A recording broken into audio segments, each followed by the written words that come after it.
tugambe nti Josted ayinza oba yayavuwalamu kennaku zino. It's possible. Maybe it can be money or love.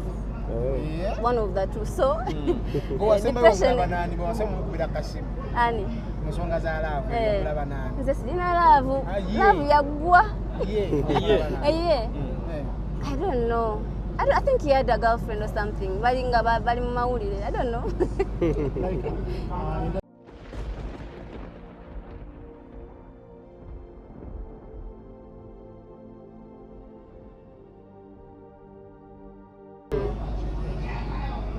Nyabo jebaleko. Kale seva.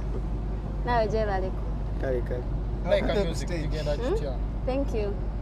Wanje? Music agenda atya? Music agenda bulungi. Of course nakafulumya EP. It's doing good. Yeah. Kitambula bulungi. EP eno planning agifuna motya? Of course EP elinamu 5 songs. There is a big collaboration Nevinka. We're gonna be pushing up byonna. So at the end of it I hope for a good result. Of course that's the end result. Okay, emabega ka ndoza wiki ngemu twakulaba nga waliwo ka controversy akatonotono simanyi kusaidiyo bakazitowa kyenkanaki igwe n'etania tubadde tusaba wamukire yalinge abantu bali confused bagamba baneno bali mu lutalo lwa ddala oba nze ndowooza I won't talk about it today naye waliwo content egenda kufuluma ku show so mulina ogiraba and then mukole judgment. Then after that you can even come back. I will talk more. Yes. After that. Okay, ku EP eyo zina akayimba kenjagalako nnyo. Aka business yaje? Egonza. Bedroom business. Kaina byekwogerako kyokka ate omuntu yali ku EP kwennyini. Screenshot za fulumye nengamba mukwano gwo wabirabi. Ani? Oh, yeah, of course, it's everywhere. Yeah. What's your course? It's I don't have much to say. Nayenze just I think it should be wow. Yeah, everyone goes through that, but she'll be okay. I think she will bounce back. Yeah, jakuba bulungi. Batabani ba Farao oba wabubaka ki okubanga batadde ebyo batadde. Gwenga. Of course, Tanabachoge, like she hasn't said anything about it, so Nanga I can't say anything because Simani oba ani achitadeo ani obachi. Naye, if it is a case where bamkolede like revenge porn, then I don't think it's a good thing. Ate just I know kuwa careful because when you're up there, everyone wants you to fall down. So I know kuwa careful. I know like kuwa to know who atambula nani, ayogera nani, you understand what I mean? Because when you're a celebrity, everyone wants to target you. So just Nayenze, I feel sorry for her. I can't feel good about that, yeah. Abayimbi abayingira industry naddala nga baagala penetrating becoming bigger. Bakola ebintu bingi to get fame. Tulowooze nti nno mukwano gwayinza okubanga side endala ayinza oba bitadde ne side endala so obeera nga alimu eyo line ey'okubeera nga ayagala asapaasinge becoming bigger. If I don't know naye nga bw'obanga that's what she has done oba management yamukiriza like she does it then it's not a good advice. Nze I can't do that for fame. Yeah, it's not good, especially bw'obanga oyagala bakuwe respect as a musician atenga wakayingira industry because there are people who are up there, musicians who are up there but on top ate they have worked for their respect, so you can't compete with someone atengo ngokozesa ebintu ngebyo, like it's not a good thing. Kati gwe magezi kigoyinza omuwanga omuyimbi atandika kubanga nawe tetoludde nnyo mu kisaawe n'essaawa zino tukutunuzaamu kamera nenga ate tolaze bitundu byo byakyama bubaka kiboyinza omuwa ne advice.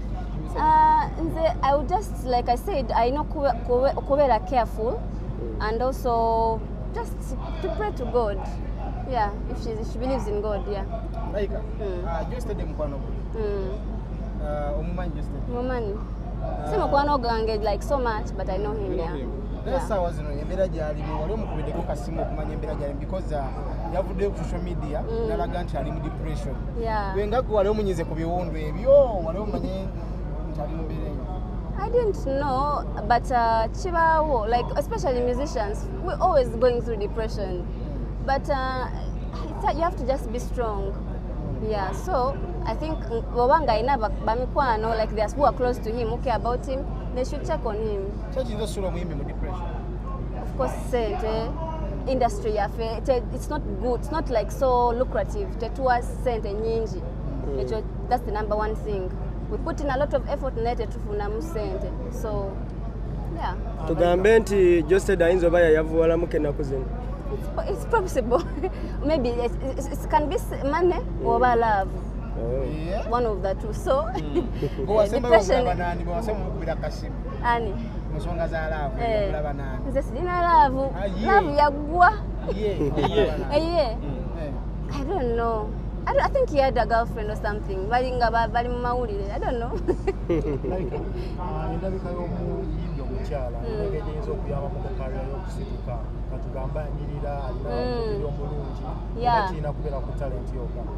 I think ebeera a plus, like ebeera just an extra plus. Like oyina kuba ngoli talented, number one, ekirala oyina kuba ngoli, how do I say it, like very hardworking. Ate ngoli humble and just hardworking, the most thing, because nalaba like people, there are people who are talented, they're not up there, but discipline, hardworking, it's just a plus. You can be beautiful, there's nothing. I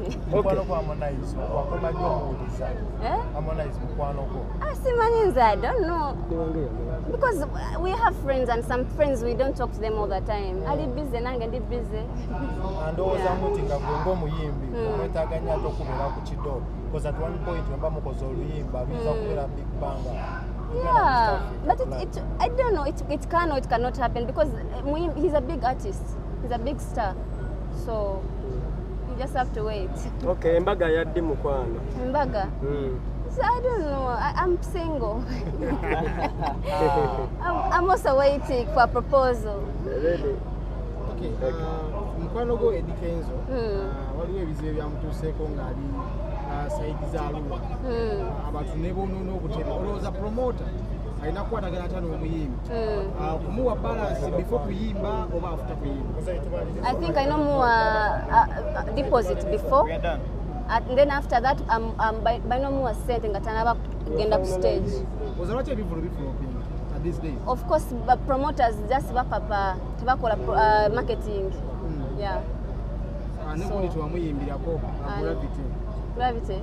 Soon. Genda kuja soon, very soon. Extras in that. Yeah.